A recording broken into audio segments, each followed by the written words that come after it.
ആചാര്യ T V Hindu ആചാരങ്ങളെയും അനുഷ്ഠാനങ്ങളെയും കുറിച്ച് കൂടുതൽ അറിയാൻ ഈ ചാനൽ സബ്സ്ക്രൈബ് ചെയ്യുക. എൻ്റെ ജ്യോതിഷ സംബന്ധമായ വിഷയത്തിലേക്ക് എല്ലാവർക്കും സ്വാഗതം.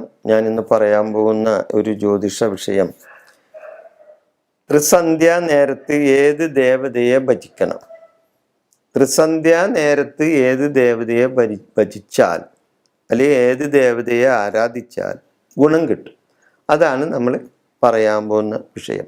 ത്രിസന്ധ്യ നേരം നരസിംഹമൂർത്തിയെ പ്രാർത്ഥിക്കണം, നരസിംഹ മന്ത്രം ചൊല്ലണം.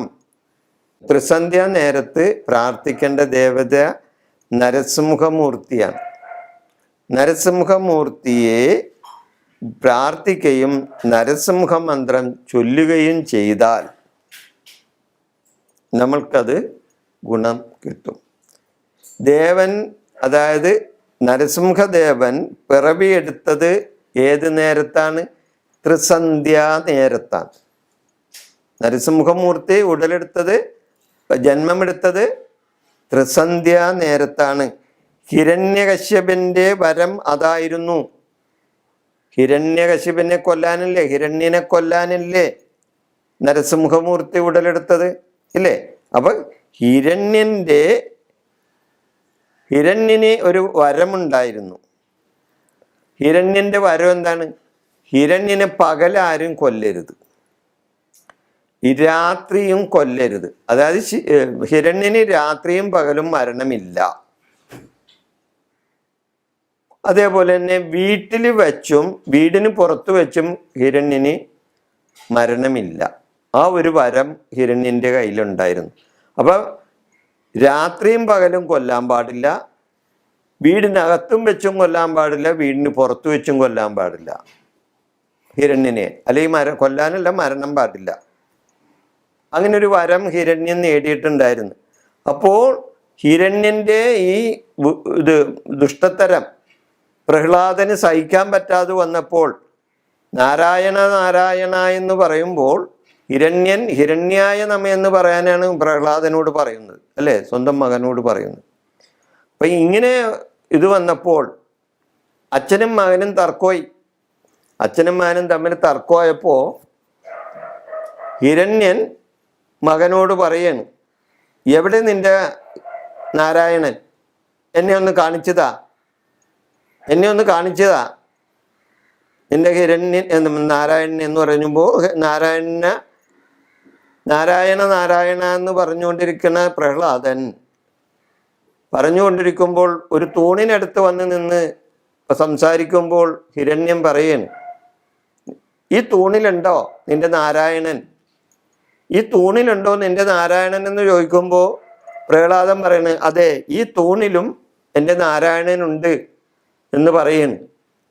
അങ്ങനെ അന്ന് ഞാനൊന്ന് നാരായണനെ ഒന്ന് കാണട്ടെ, നിന്റെ നാരായണനെ ഞാനൊന്ന് കാണട്ടെ എന്ന് പറഞ്ഞ് ആ തൂണിനെ ഗദ കൊണ്ട് അടിച്ചു പൊളിക്കുകയാണ്. അത് ഏത് സമയമാണ്? ത്രിസന്ധ്യാ നേരമാണ്.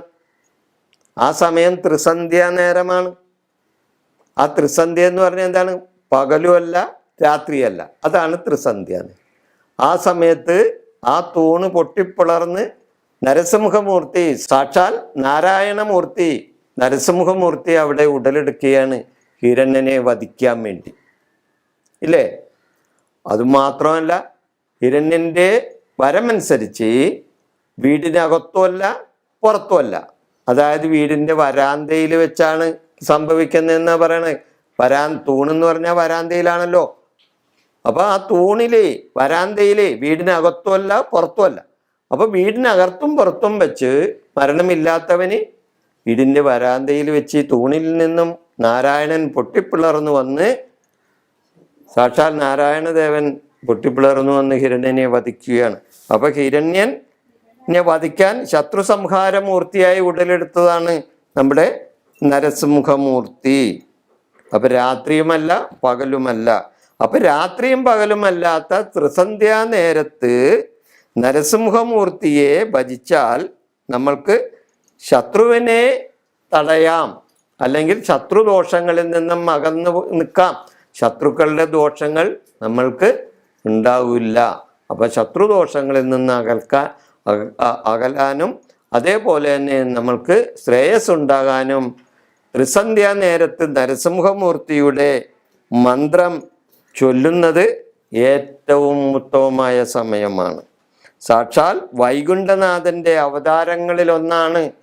സാക്ഷാൽ മഹാവിഷ്ണുവായ വൈകുണ്ഠനാഥൻ്റെ അവതാരങ്ങളിൽ ഒരു മൂർത്തിയാണ് സാക്ഷാൽ നരസിംഹമൂർത്തി.